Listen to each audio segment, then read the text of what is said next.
Hey there, we're Shannon and Jerry Arner, your hosts of the Arner Adventures podcast. We're a minimalist couple driven by intentional living and adventure. Burned out from the 24/7 grind of running our business, we traded the hustle and the bustle for something more meaningful. We parted ways with most of our belongings and moved to the coast. Listen along as we chat about life's challenges, share inspiring stories of those who have taken big leaps to live a life outside of the norm, and help you live with more intention and less physical and mental clutter. Each episode is a step toward doing and being just a little bit better for ourselves and the world around us. Life's an adventure after all. Join us for the ride.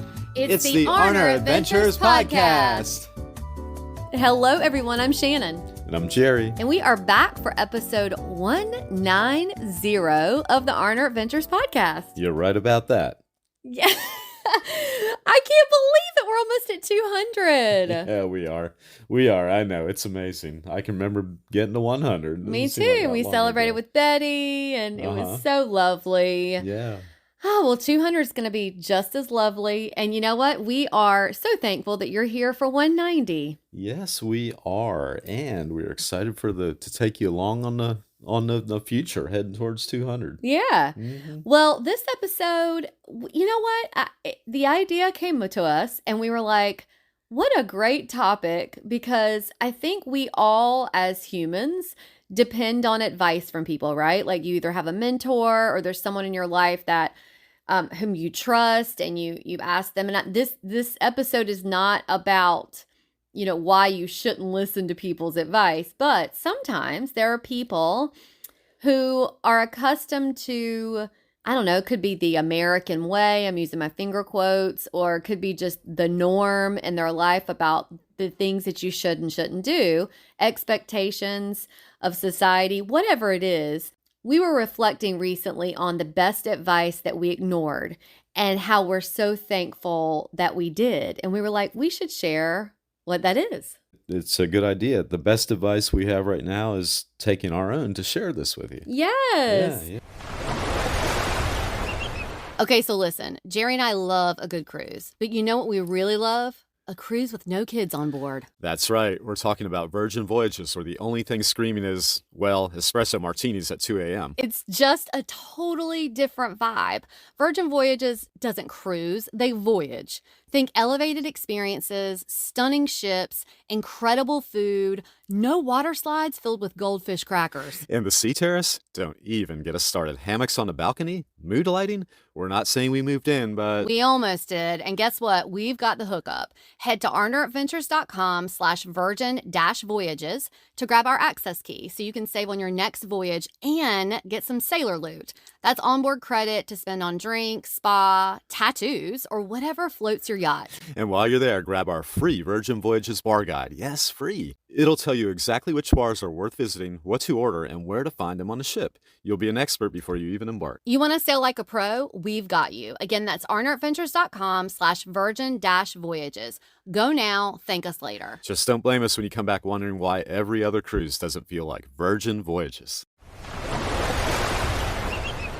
Yeah, well, we've had all those moments where someone, usually with the best intentions, dropped a nugget of wisdom on us. The kind of advice that's supposed to set you up for a secure, prosperous, and happy life. The only problem, sometimes that wisdom is not meant for you. Oh, yeah, sometimes it's not. Not at all.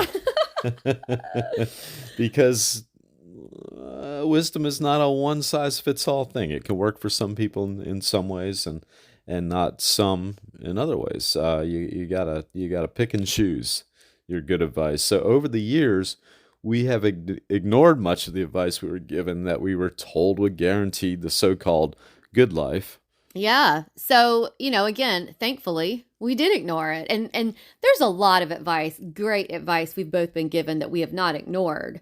But these are just some things that we're so thankful that we did. And, it's not always easy to go against the grain, but looking back, those moments of politely nodding and then doing the opposite has been some of the best decisions that we've ever made. So maybe we should go ahead and get into the ones that we've ignored, and we're glad we did. Yeah, let's do that. The first one is never leave a good job. Yeah, this one came up a lot, and I think most people sort of lean into this one, the steady paycheck, the benefits, a clear career path, and all that stuff. It's probably ingrained in most people to seek those things out, but sometimes you can follow that and the job itself can make you miserable. So, Right. I yeah. think the term good job is not, a lot of people say good job because it has those things, right? The steady paycheck, the benefits. But a good job is not good if it eats away at your health, your happiness, your soul, your time. Why would anyone walk away from that? Well, because they're miserable. Yeah. Um, Why wear out a good pair of shoes on a job you don't like? that's right. Yeah. And a lot of people are sort of in the mindset that, you stay with the same job for years and years. And that's just not the case anymore. We left behind the kind of work that looked perfect on paper. We've talked about this a lot. We did love our job, our business, but it was running us into the ground. And on paper, it was very successful and looked great, but it left us literally running on empty.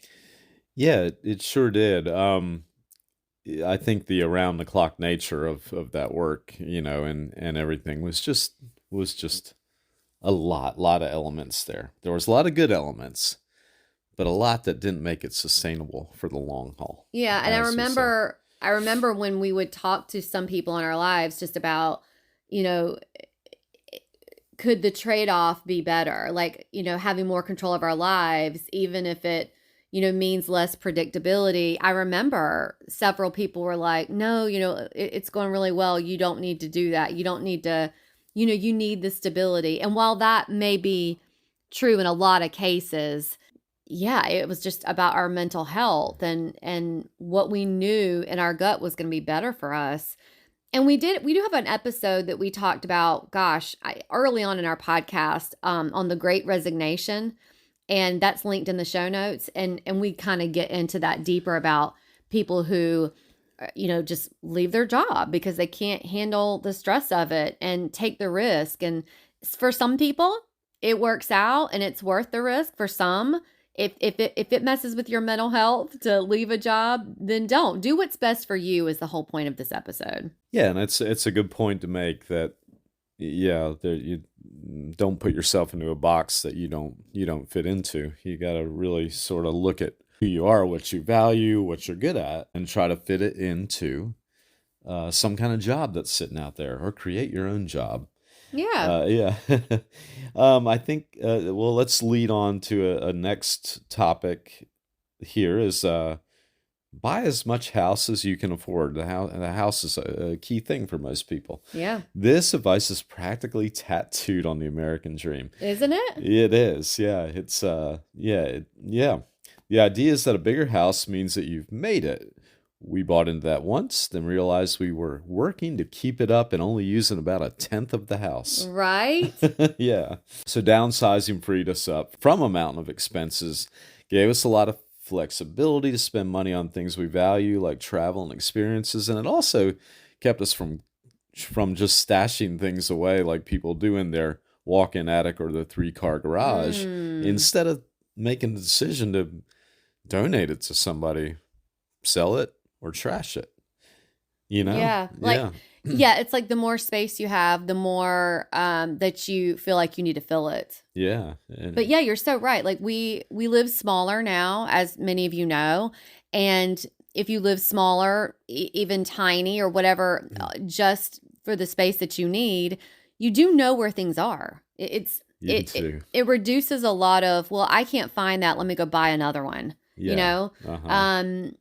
yeah, I think you put it really well. Downsizing freed us. It really did. And with the American dream, it is the big house, the white picket fence, all of that, and we have to get out of that mindset. The advice to buy a big house and have all these guest rooms. Why do you even need a guest room?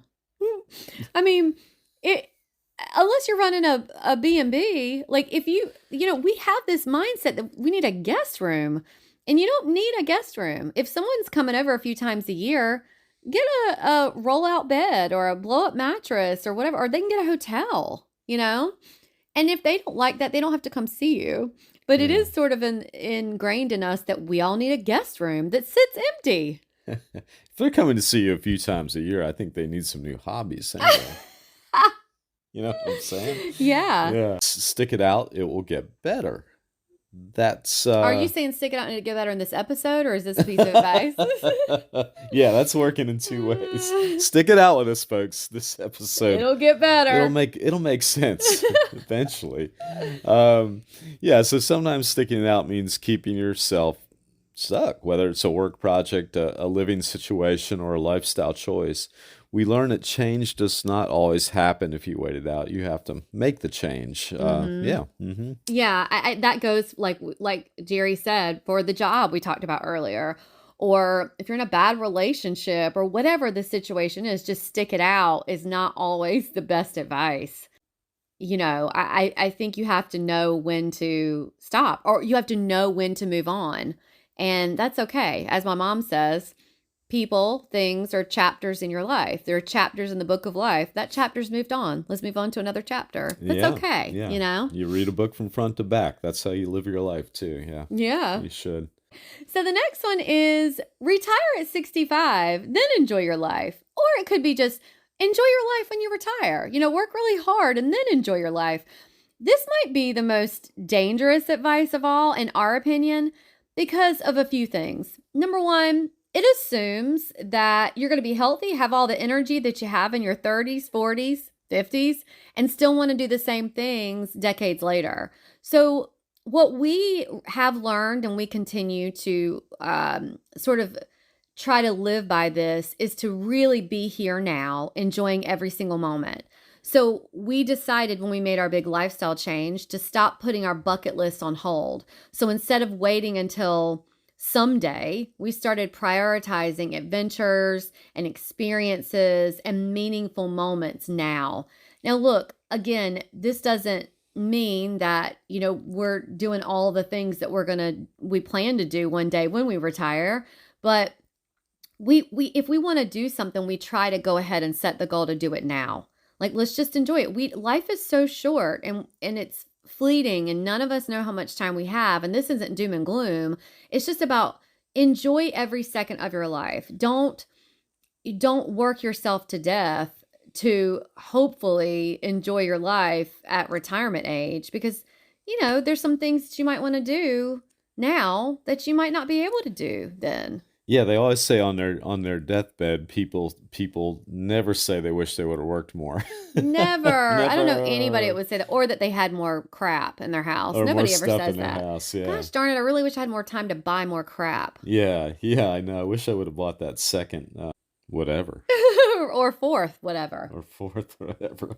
Mm-hmm. Another piece of advice we ignored: you have to put up with people because they're family. Yeah, this might be one of the most ingrained pieces of advice out there. This is a tough one for a lot of people. We've been told to tolerate bad behavior, hurtful comments, or constant drama, or some people say drama, simply because of a shared last name or family history. Truth is that being related does not give someone a free pass to disrespect you or drain your energy.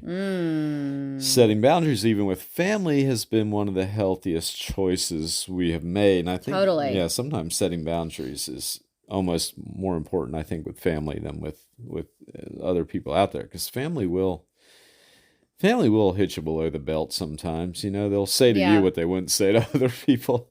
It's a form of self-respect that we never apologize for. Besides, blood doesn't always mean family. Oftentimes, people who do not share blood with you are family. Yeah, family, I believe, is chosen. Yeah. And of course, that the convenience of having people who are, you know, in your quote unquote family, yeah, they're there and you met them because they're family. But I am just someone who firmly believes that because someone is quote unquote family does not give them the right to treat you like shit. And I will die on that sword. I mean, yeah. it's just, I think that there's some kind of a mentality in a lot of family members that it gives them a free pass, like you said, to just say and do whatever they want to do. And it's just not right. Like who who would do that? Like, it's like if you wouldn't say that to someone who's not family, why are you going to say it to somebody who's family? Yeah. So yeah, I think, and you know what? I will say that the people in our lives who gave us that advice are learning that that's not always the case. And they're learning themselves that that piece of advice was not the best. Yeah, no, You know? definitely. Once in my 20s, I think I've told you this story, Shannon. I decided to make a pack of wolves my family, and Jerry, you've never shared that with me. I did. Well, there's certain things that sometimes it takes you a while to work back around to, but in the end, what I realized is they wanted me to give up on too many things that my personal values, my things I valued, to conform to their pack mentality, and it just wasn't working out for me, and I had to break my ties. Now, were they blood related? They were, yeah, they were. This explains so much. I thought it might. And I thought this was the right time to get tell into me. it. Yeah. On episode 190. We'll have to remember this one for a while. You will. Well, listen, folks. I mean, let me tell you something that's not going to stop. We're not going to stop ignoring advice if it doesn't fit, okay? Whether they be the wolves or whether they be blood relatives, mentors, whatever. I have had I'll speak for myself. I've had mentors in my life who I just trusted everything that they said. And then later they led me far, far astray. So yeah, I think that we're all human. We all make mistakes. We all learn from our experiences.